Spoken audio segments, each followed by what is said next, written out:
Hi everybody.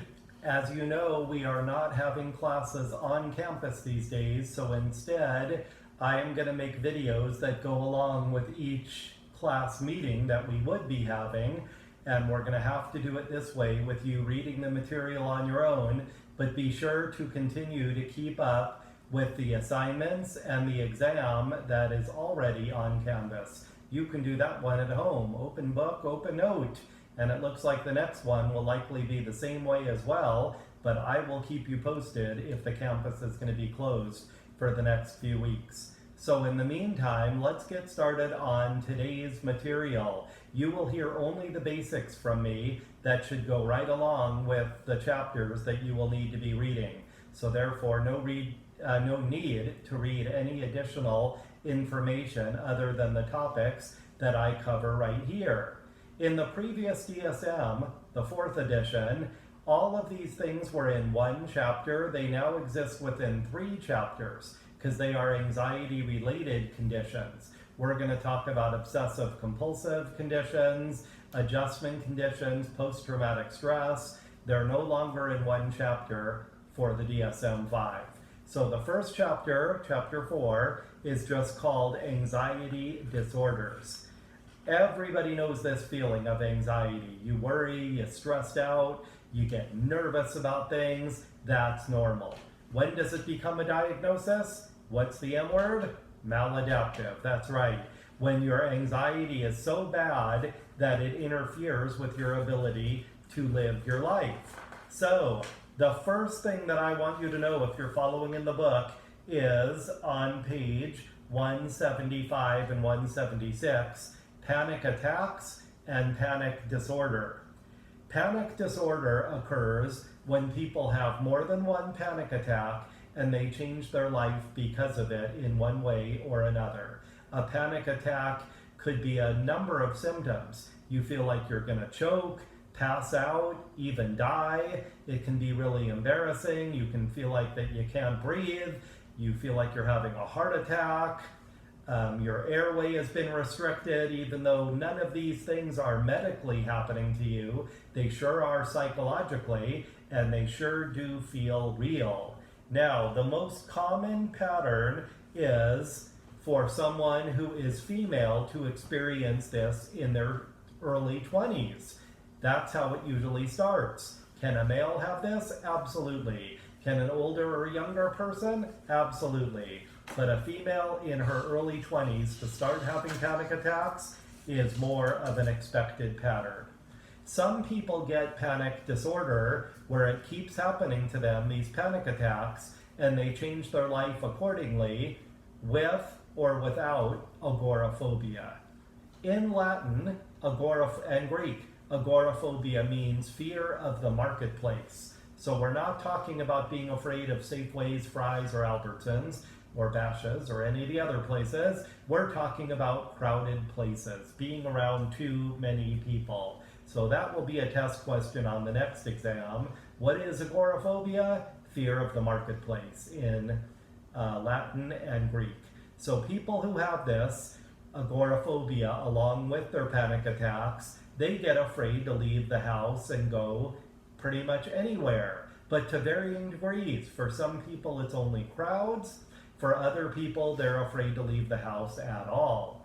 When considering the health scare these days, that would not be surprising, but this occurs at other times as well, of course. So, moving right along, the next condition I want to tell you about is a specific phobia.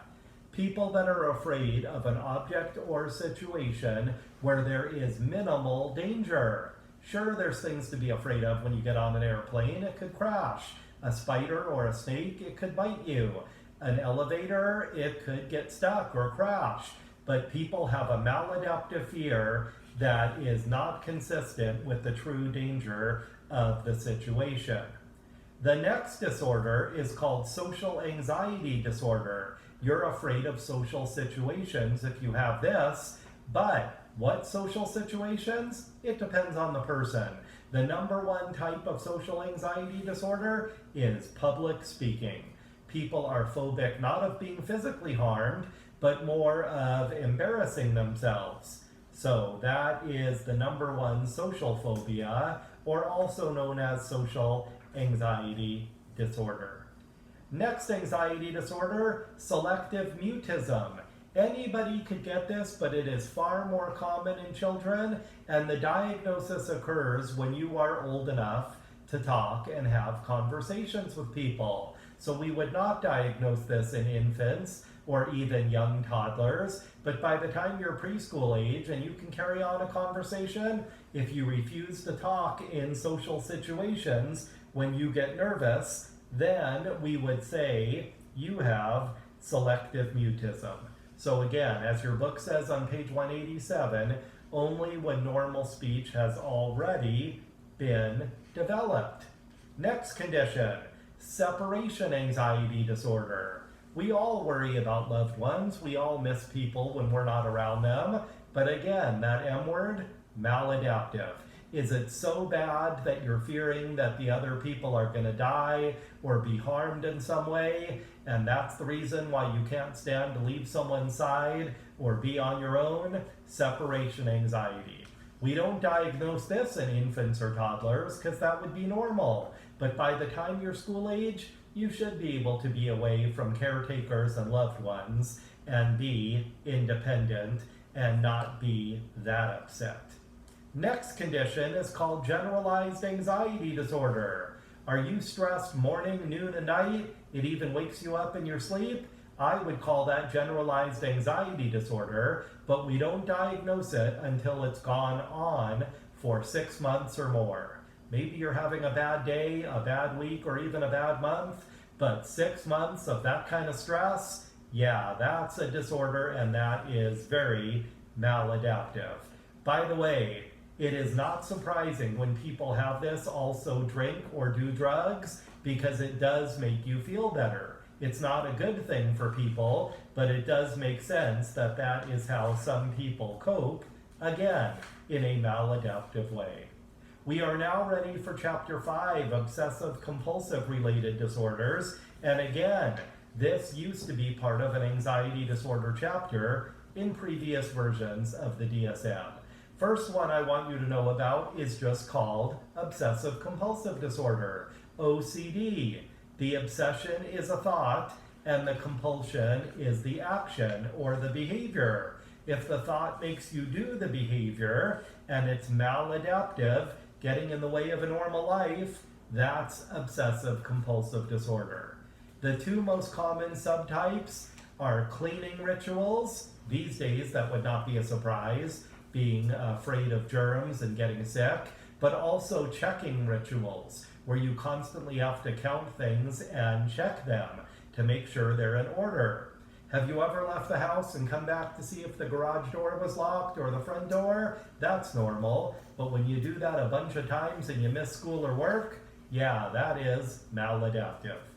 Next condition in this chapter, body dysmorphic disorder. This is an OCD-related condition where you perceive something about your physical appearance that just doesn't exist, or if it does, it's not nearly as bad as you think it is. So maybe it's really slight, your hairline, your nose, your chin, but you think it's so bad that it becomes debilitating and completely maladaptive for whatever you need to do in your life. So, body dysmorphic disorder.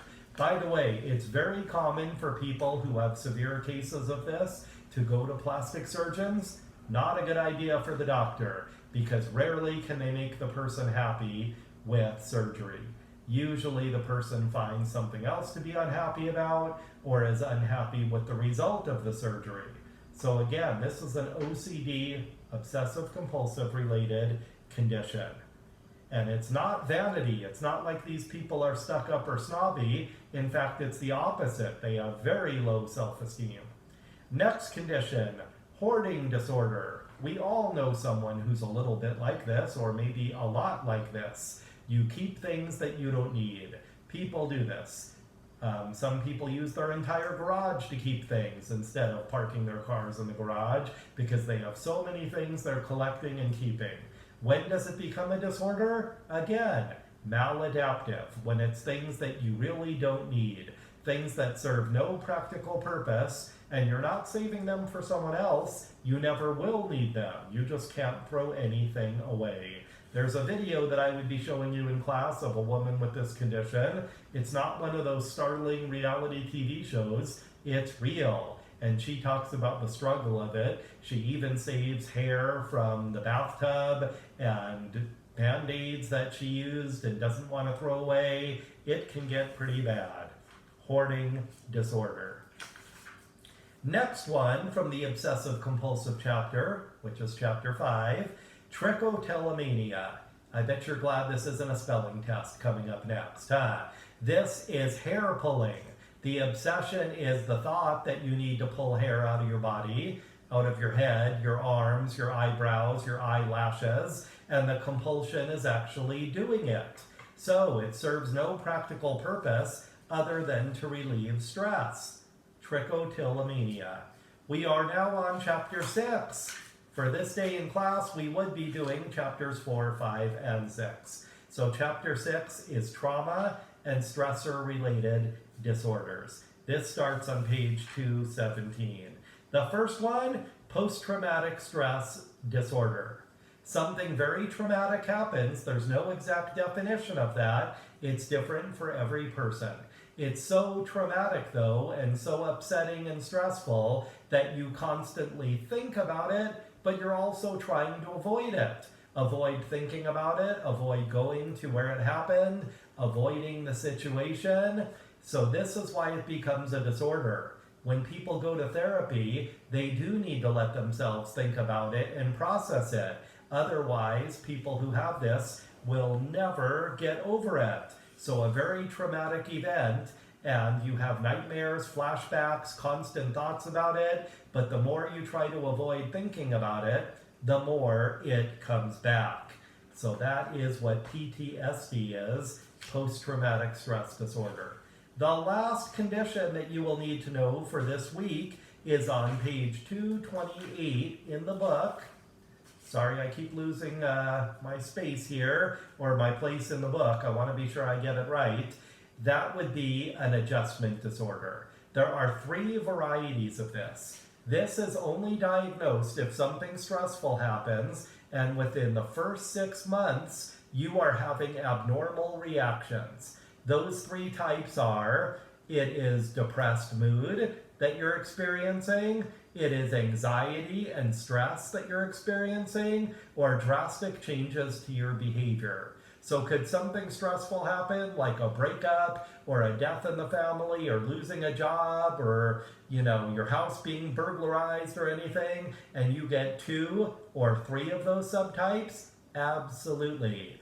You could have 1 or more of those 3 subtypes, with depressed mood, with anxiety, or what we call adjustment disorder with conduct. But yet again, like I mentioned, it is quite possible for someone to have an adjustment disorder with a mixed disturbance of emotions and conduct. That means that you have more than one of those problems. So, for the foreseeable future, this is the way that we're going to be conducting things for this class until we are told that we are able to meet in person again.